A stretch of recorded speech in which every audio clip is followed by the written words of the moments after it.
Bonjour à toutes, bonjour à tous. Aujourd'hui, on va parler de classe et l'histoire est vraiment incroyable. Mais avant toute chose, comme d'habitude, petit disclaimer. Il va forcément y en avoir d'entre vous qui seront frustrés, car je ne peux pas parler de tous les modèles de la marque. Ceci étant dit, c'est parti.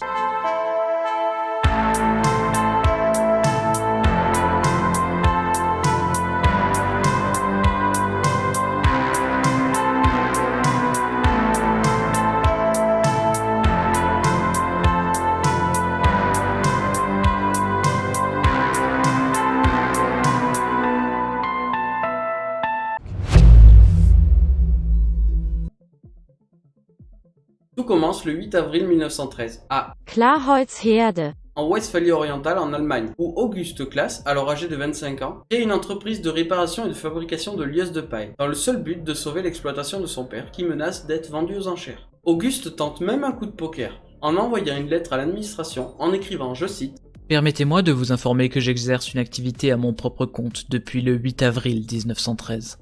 J'emploie 2 mécaniciens et un apprenti et je fabrique des lieuses de paille. Veuillez agréer l'expression de mes salutations les plus respectueuses.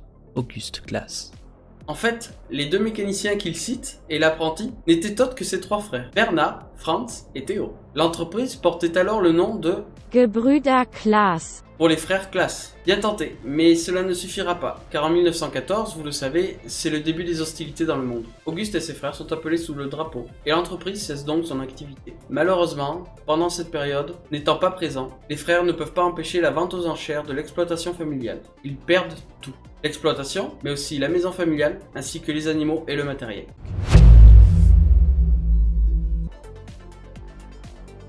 La fratrie revient par chance saine et sauve du conflit et rejoint le reste de la famille qui a entre-temps emménagé à Hasewinkel. Auguste et ses frères n'ont qu'une idée en tête, relancer l'entreprise familiale de lieuses de paille. Ils décident d'acheter l'endroit idéal pour ça, une ancienne briqueterie désaffectée. Ils achètent en partie à crédit et le reste grâce à leur solde de soldats qu'ils ont pu économiser. La fabrication va presque pouvoir reprendre, mais il leur manque les outils, notamment un tour, des perceuses, des établis. C'est grâce à leurs relations qu'ils parviennent petit à petit à obtenir les outils nécessaires et à lancer leur usine. Et c'est grâce à ces premières ventes que les frères parviennent à acheter les matériaux nécessaires à la construction des lieuses.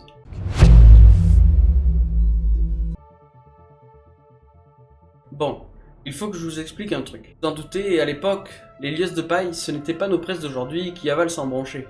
La faucheuse lieuse n'était vraiment pas fiable, le liage foirait régulièrement, surtout après la guerre où les agriculteurs avaient du mal à trouver de la ficelle de qualité. Maintenant que je vous ai dit ça, si je vous montre ça, cela vous dit peut-être quelque chose. C'est le noueur d'Auguste Claas. Il a inventé en 1921 et breveté en 1923. C'est à partir de là que tout change pour l'entreprise. Les lieuses Claas arrivent maintenant à allier avec tout type de ficelles, fines, épaisses et même de mauvaise qualité. Et tout ça avec une fiabilité jamais atteinte jusque-là. En 1924, un test à grande échelle avec 8 autres constructeurs de lieuses est lancé. Et la faucheuse lieuse Claas ressort loin devant tous ses concurrents. La conclusion est que le noueur d'Auguste est supérieur à tous les autres.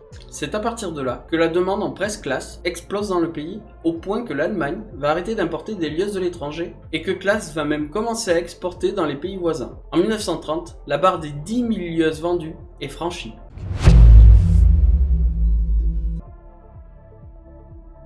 Nous sommes en 1930 et Karl Formfelde. qui dirige l'Institut du machinisme agricole de l'université de Bonn-Poppelsdorf. a vu pendant un voyage en Amérique des moissonneuses-batteuses et souhaite à son retour faire construire la première moissonneuse-batteuse d'Europe en Allemagne. Pour ce faire, il se dirige vers tous les grands fabricants de batteuses stationnaires de l'époque. Ils lui répondent un à un. Non. À ce moment-là, les affaires se portent bien et il ne voit pas l'intérêt de dépenser de l'argent pour développer une machine qui, pour l'époque, est trop futuriste aux yeux des agriculteurs allemands. Karl décide donc de se rapprocher d'une entreprise de taille un petit peu plus modeste, celle des frères Claas. Après lui avoir pitché l'idée, Auguste trouva l'idée géniale et accepta la proposition rapidement. Ils désignèrent Walter Brenner. comme responsable du développement de la première moissonneuse-batteuse Claas. Le premier prototype fut un tracteur Lance Bulldog, équipé d'une barre de coupe frontale, un convoyeur sur le côté et une batteuse à l'arrière. Mais ce fut un échec. Peut-être un petit peu trop avant-gardiste pour l'époque, la machine bourrait trop souvent. À ce moment-là, les frères Claas trouvent que le développement de cet énorme projet est trop coûteux et ils souhaitent partager les coûts avec une autre entreprise, celle de la société Lance. Mais Lance rit au nez de Claas. Auguste dira: Nous avons chargé notre moissonneuse-batteuse de 2e génération sur un train pour l'amener à Zweibrücken. Les grands dirigeants de la société Lance sont arrivés et ont souri, avant que fussent quelques blagues dans un café après la démonstration. Plus personne ne parla alors de la moissonneuse-batteuse. Si les autres ne veulent pas coopérer, eh bien, nous la ferons seuls.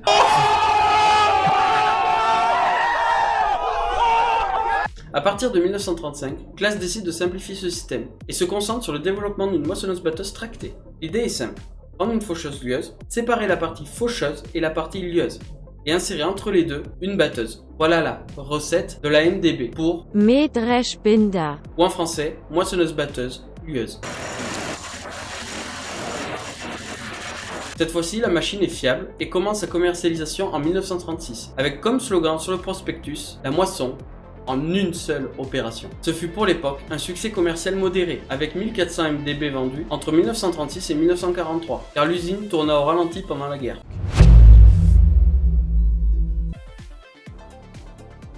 Après la guerre, c'est compliqué pour l'Allemagne, et l'usine a interdiction de fabriquer quoi que ce soit. Il faut attendre 1946 pour que les Britanniques autorisent la réouverture de l'usine, après avoir testé une moissonneuse-batteuse Claas chez eux et de l'avoir trouvée excellente. C'est en 1953 que Claas sort sa première moissonneuse-batteuse automotrice, la Claas SF, pour Selbstfahrer. tout simplement en français, automotrice.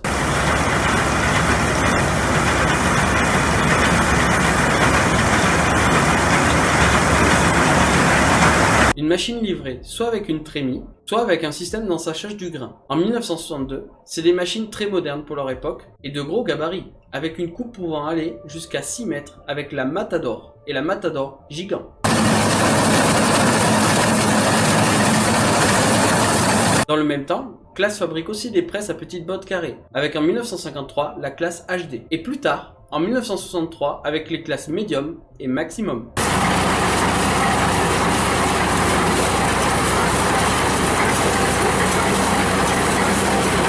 Claas et ses moissonneuses-batteuses ont le vent en poupe. En l'espace de 2 décennies, ils vont passer d'une entreprise familiale à une entreprise qui peut se permettre de se battre pour être le leader mondial sur ce marché. Dans ce laps de temps, ils vont investir dans 2 usines supplémentaires. Ils passent de 127 ouvriers à plus de 5400 et de 12 millions de Deutschmark par an, soit l'équivalent de 6 millions d'euros par an, pour arriver en 1965 avec 370 millions de Deutschmark, soit l'équivalent de 190 millions d'euros par an. Petite anecdote, au début de la vidéo, quand je vous ai dit qu'ils avaient tout perdu, leur exploitation, les animaux, tout ça, c'était pour 2 petites dettes, une de 85 marks à un agriculteur et une de 196,30 centimes de marque à un menuisier, soit pour le tout l'équivalent de 143 euros. Voilà, je trouvais ça ridicule au regard de ce qu'ils ont réussi à faire par la suite.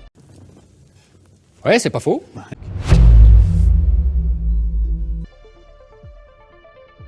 Nous voilà, fin des années 60, début 70, et Claas est sur tous les fronts. Encore et toujours leur moissonneuse, avec notamment l'arrivée en 71 de la Dominator.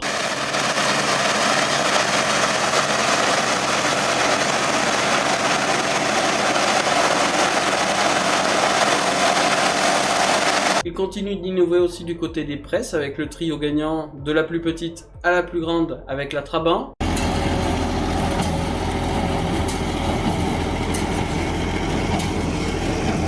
La Marquant,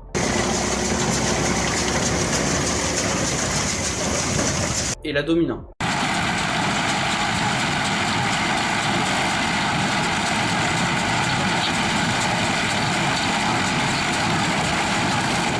Mais, fin des années 60, c'est l'augmentation fulgurante de la culture de maïs qui pousse Claas à vouloir concevoir des ensileuses. C'est donc en 1973 que la marque arrive avec la Jaguar 60 SF, avec à l'époque un bec 2 rangs.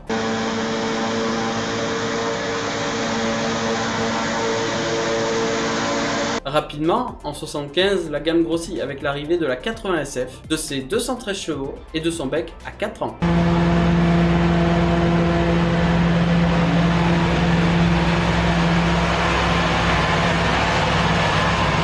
Mais les ensileuses ne sont pas la seule nouveauté de Claas. Effectivement, Claas arrive avec du nouveau en 1973 avec le Roundballer Claas Roland 85.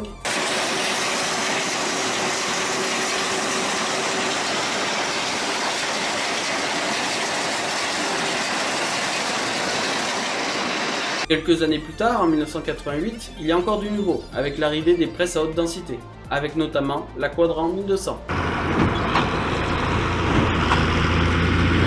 Et pour continuer dans les nouveautés, en 1996 arrive une machine avec un nom que vous connaissez forcément, la classe Lexion. Pour la première fois vue avec la classe Lexion 480, la moissonneuse emblématique de classe n'a plus alors cessé d'évoluer jusqu'à aujourd'hui.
Bien sûr que nous allons parler de ce que vous attendez tous, et notamment du rachat de Renault Agriculture par classe.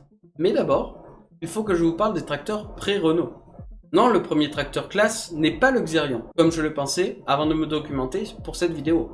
Le premier tracteur de chez Classe était un porte-engin dérivé de la moissonneuse MDB, sorti en 1957, avec le Classe Yukepack. Après une commercialisation du Yukepack, terminée en 1960, Classe a eu longtemps envie de créer un tracteur de forte puissance, et commença en 1978 le développement du projet 207, qui était déjà une bonne ébauche de ce qui arrivera concrètement en 1997, avec oui, ce coup-ci, le Xerion 2500, et qui ne cessera lui aussi d'évoluer jusqu'à aujourd'hui. Le Xerion mériterait à lui seul une vidéo entière, tellement il est polyvalent et utilisé dans de nombreux endroits et corps de métier. Ok, parlons maintenant de tracteurs plus conventionnels. Au début des années 2000, la direction de Renault trouve que la branche Renault Agriculture n'est pas assez rentable à leurs yeux et décide de vendre sa production de tracteurs Orange. Classe, qui avait envie de rajouter des tracteurs standards à sa gamme, saute sur l'occasion et le rachat fut conclu. D'ailleurs, pour ceux qui ne l'ont pas encore vu, n'hésitez pas à aller voir ma vidéo sur Renault Agriculture. C'est donc en 2003 que les premiers tracteurs Classe sortirent de l'ancienne usine de Renault au Mans, avec simplement des tracteurs Renault aux couleurs Classe, avec notamment le Celtis,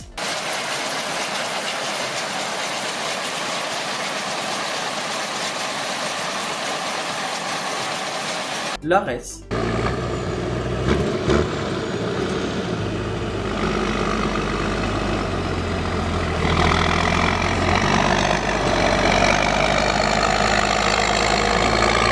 et l'Atlas.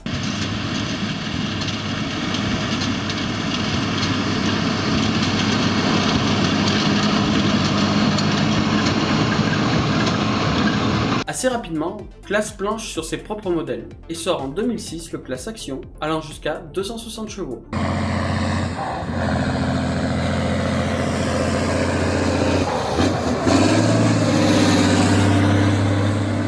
L'année qui suit, c'est au tour de l'Arion d'arriver pour combler la catégorie de tracteurs de moyenne puissance.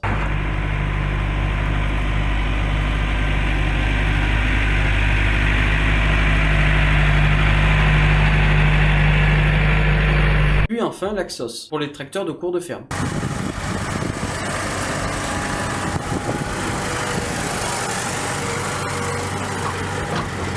En 2022, Classe est le 4e plus gros tractoriste en France. Voilà, avant de partir, j'ai besoin de vous pour un futur nouveau concept, qui je pense vous plaira beaucoup. Mais pour cela, j'ai besoin que vous rejoigniez ma page Facebook Faroji. Je vous mets le lien en description. Je ne vous en dis pas plus, mais croyez-moi, vous allez kiffer. Si tu as aimé la vidéo, n'hésite pas à laisser un commentaire, à liker et à t'abonner. Ça me fera vraiment plaisir. Pour ceux que ça intéresse, tu as la vidéo de Renault ici, et la vidéo de Massé ici. C'était Faroji. Tchuss!